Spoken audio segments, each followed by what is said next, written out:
Shalom and welcome to 2 Minutes of Torah. This year is entitled Eating Out Part 7. Distinguish between something which is Assur and something which is a Chumrah.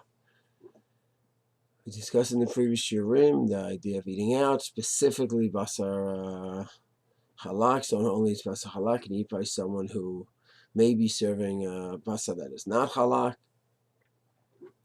We finished off with Prihada Shagas Aryeh, that a person has to know that sometimes one can have a chumrah and a chumrah and a chumrah, and therefore people may think that, oh, for sure the basar is not halak, and it may not be the case. It's always important to know what's a chumrah, what really is din.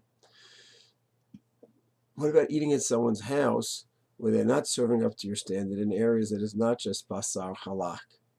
So this is a very big area, and of course one has to talk with this posek about this case. It's a very serious case. In terms of Kashrut is very serious, and not insulting a friend is very serious as well. But just to mention a few interesting poskim, the Shach in Kuf Yud Tet writes that when someone holds that something's absolutely Assur, then that would be a problem for him to eat by someone else. However, if he has a chumrah, he doesn't hold that it's Assur. He just has a chumrah. This is his minhag to be Machmir.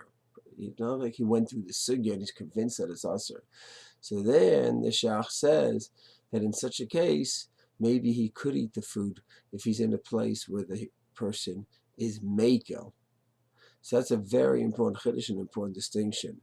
Rav Rimon, in his Sefer on Shmita, actually writes something similar as well.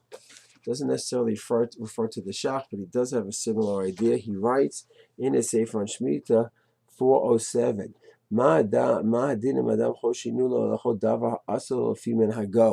what about eating something by a person who you think they're going to feed you something that's not your standard? Something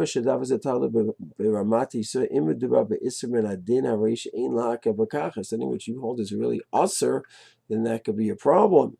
So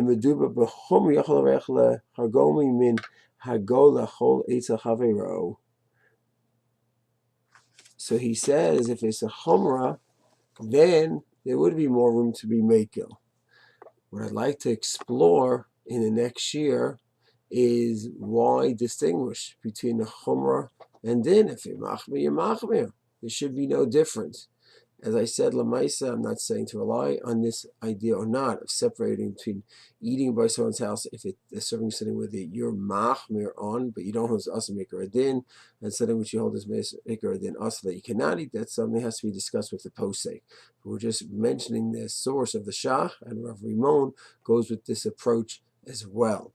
In shir number 8, we're trying to understand the Sevara, to distinguish between eating at someone's house when they are serving you something which you don't eat because you're a machmir, not because your home maker din is a problem. Shalom.